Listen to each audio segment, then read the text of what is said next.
Kerusakan fungsi hutan hingga deforestasi diduga jadi beberapa pemicu longsor dan banjir bandang di Sumatera. Lalu bagaimana langkah menyikapinya? Kita bahas lebih dalam bersama anggota DPR fraksi Partai Nasdem, daerah pemilihan Aceh 1 Muslim Ayub, dan Country Director atau Kepala Greenpeace Indonesia Leonard Simanjuntak. Selamat malam Bapak-Bapak. Selamat malam. Assalamualaikum warahmatullahi wabarakatuh. Waalaikumsalam warahmatullahi wabarakatuh. Pak Muslim saat ini ada di Dapil Pak di Aceh atau ada di Jakarta? Saat ini saya lagi di Dapil nih, kebetulan di posko terpadu Koramil di Aceh Selatan. Di Aceh Selatan ya Pak ya. Bagaimana kondisi terkini di sana sebelum saya tanya lebih lanjut yang lain? Terkini memang keadaan banjirnya mulai surut, tapi pengungsian masih tetap di lokasi, sampai ratusan pengungsi yang ada di lokasi, dan saya baru selesai memberikan bantuan-bantuan masa panik lah untuk para pengungsi yang ada di Kecamatan Trumon, Kabupaten Aceh Selatan. Nah kalau di Aceh Selatan sendiri analisa Pak Muslim penyebab banjir bandang dan longsor ini Pak apa di sana? Ya memang di situasi bulan Desember yang berber itu memang terjadinya banjir ya. Itu memang langganan setiap daerah terjadinya banjir bandang. Tapi dalam hal ini kita harus melihat juga apa penyebab terjadinya banjir itu. Tapi yang saya lihat ini sangat dahsyat sekali. Saya sudah umur 58 tahun ya. Kali ini memang banjir cukup besar sekali. Yang biasanya rumah itu terendam hanya 2 meter, 3 meter, ini sampai menutupi plafon rumah, malah lebih, sampai 2 dan 3 meter. Ini sangat luar biasa. Tapi Anda memandang ini ada efek dominokah dari pengelolaan hutan di Aceh misalnya yang tidak proper sehingga menyebabkan yang Anda katakan banjir dahsyat tadi selama 58 tahun baru terjadi kali ini? Saya memang setuju apa yang disampaikan oleh Bapak Menteri Kehutanan tadi. Memang ini mungkin ada penyebab adanya pembalakan liar yang terjadi di Aceh ya, apalagi dengan banyaknya HPH yang jujur saya katakan yang memperluas arealnya di wilayah kami. Ini mungkin mengakibatkan terjadinya penebangan, dan inilah hasilnya terjadinya banjir besar yang mungkin terjadi di Aceh umumnya, dan khususnya barangkali ada di daerah-daerah lain di Indonesia. Oke, jadi ada perluasan Bapak katakan tadi ya, di sana perluasan pembalakan liar di wilayah Aceh Selatan. Ya, kemungkinan dari sumber-sumber yang layak dipercaya pembalakan liar itu terjadi, mungkin barangkali ada oknum-oknum yang membuka HPH yang kita tidak tahu bagaimana proses izinnya. Karena jujur saya katakan banyak memang HPH yang membuka area hutan di Aceh ini, kita tidak tahu bagaimana proses izinnya, tiba-tiba muncul areal yang sampai ribuan hektar. Ini yang terjadi barangkali yang harus kita sikapi. Jadi menteri, khususnya Menteri Kehutanan, tidak segampang mengeluarkan proses izin terhadap HPH ini. Ya, sangat terlihat sekali Pak Muslim kalau memang banyak sekali Anda katakan perluasan lagi pembalakan liar. Dari visual udara saja sudah banyak pengundulan di bukit, pengundulan di hutan-hutan. Nah, saya ke Pak Leonard kalau gitu. Pak Leonard, jadi bagaimana kondisi hutan di Sumatera jika melihat banjir bandang dan longsor saat ini? Seberapa parah kerusakannya dan risiko dampaknya? Baik, makasih Mas. Selamat malam. Ya. Pertama-tama tentunya kembali menyampaikan rasa duka kepada seluruh masyarakat yang terkena. Ini bencana luar biasa. Saya kira ini mungkin salah satu bencana ekologis, bencana hidrometeorologis terbesar yang kita hadapi sampai saat ini. Jadi dan juga tentunya kepada seluruh tim yang masih bekerja keras untuk evakuasi, untuk buka akses dan sebagainya, kita sampaikan dukungan selalu. Nah, Sumatera itu sebenarnya memang sudah kehilangan sebagian besar hutannya. Hutan dataran rendahnya sudah hampir habis sebenarnya. Sudah terkonversi menjadi ya terutama adalah perkebunan sawit dan HTI. Itu masif terjadi sejak tahun 80-an. Sebenarnya yang relatif tersisa adalah di wilayah-wilayah pegunungannya, yaitu mulai dari kalau di wilayah dapilnya Pak Muslim di Loser, kawasan ekosistem Loser, turun ke selatan ke Bukit Barisan sampai ke Bukit Barisan Selatan. Jadi itu yang tersisa, tetapi sekitar 10 tahun terakhir, 10 sampai 15 tahun terakhir juga terambah macam-macam proses-proses deforestasi yang terjadi di wilayah pegunungan ini. Dari yang legal, kita harus bicara yang legal. Jadi izin-izin itu diberikan dalam jumlah ribuan dan jumlah hektarnya jutaan hektar sampai yang membalak liar. Itu di mana-mana. Itu jutaan hektar. Tapi saya berangkat dulu dari yang legal. Kalau memang yang legal saja sudah merusak begitu ya, apalagi yang liar begitu. Perlukah kalau demikian adanya moratorium misalnya pemberian izin terhadap logging di hutan-hutan di Sumatera, terutama di Aceh yang juga saat ini cukup parah terjadi longsor dan banjir di sana? Ya, moratorium kita punya Mas sejak 2013 sebenarnya, sejak zaman Pak SBY. Dilanjutkan oleh Pak Jokowi, dan tetapi praktek di lapangan tadi seperti Pak Muslim bilang, izin-izin keluar terus. Ya. Begitu. Jadi proses konversi lahan keluar terus, dan kemudian lagi logisnya. Jadi kapasitas lingkungan menghadapi situasi cuaca ekstrim yang dibawa oleh siklon tropis Senyar ini ambrol.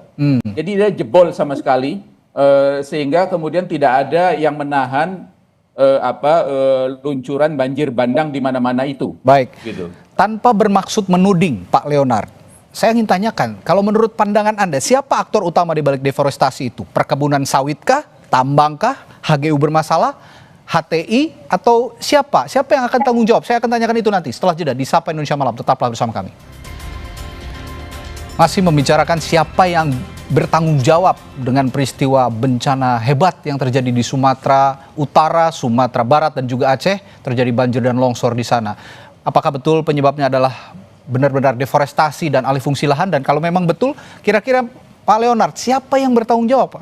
Kalau bisa tanyakan, tanpa bermaksud menuding, karena tadi berdasarkan pembicaraan kita sejak awal, ini memang ada pihak-pihak yang menyalahgunakan lahan-lahan di Sumatera Utara, Sumatera Barat, dan juga Aceh hingga menyebabkan bencana besar ini terjadi, Pak Leonard. Ya, kelindannya sudah begitu kusut sebenarnya, Mas. Ini banyak sekali pihak terlibat, dari pemberian izin yang sebenarnya sudah mengingkari moratorium, pemberian izin baru. Dan juga pemutihan di mana-mana, kemudian kawasan tambang di kawasan hutan. Catatan teman-teman Jatam ada 1.907 izin usaha tambang seluruh Sumatera, luasnya 2,45 juta hektar. Sumatera Utara sebagai contoh, kehilangan dari 2001 sampai 2024 1,6 juta hektar tutupan hutan. Wow.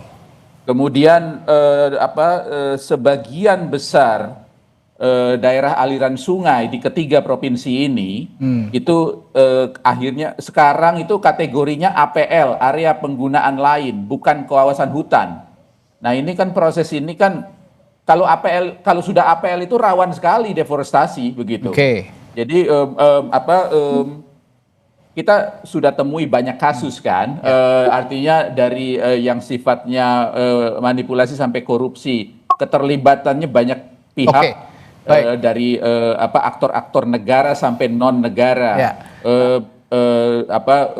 Kelindan ini sudah kusut sekali sehingga memerlukan evaluasi yang total.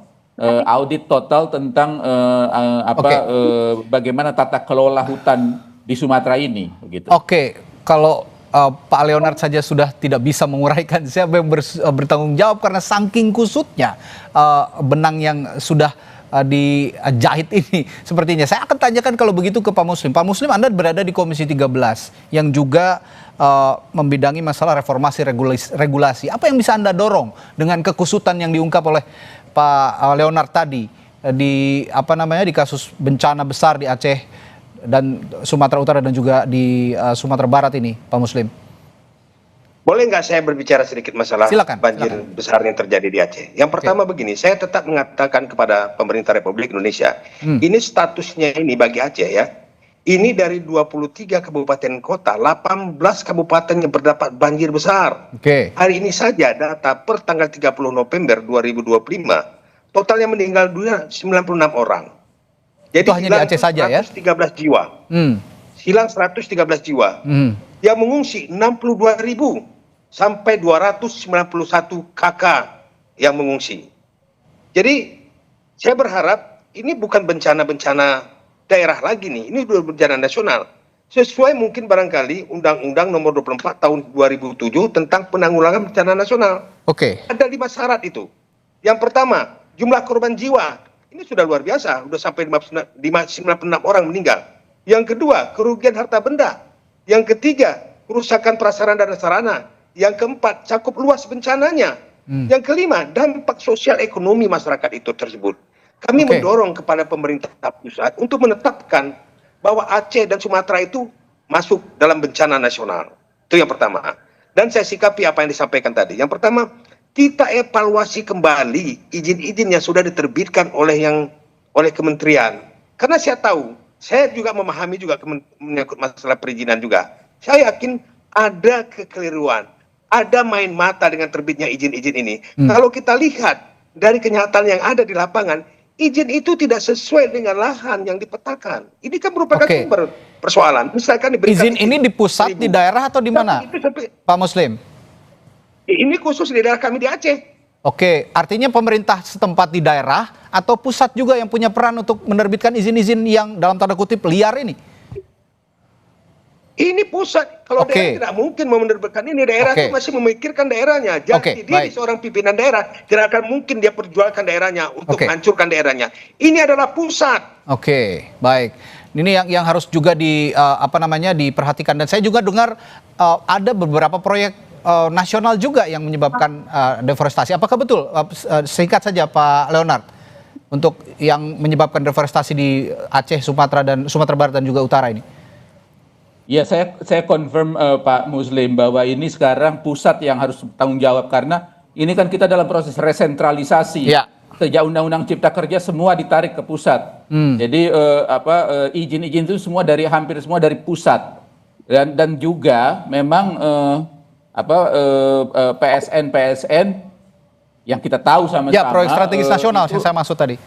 Ya, proyek strategis nasional itu kan diberikan karpet merah.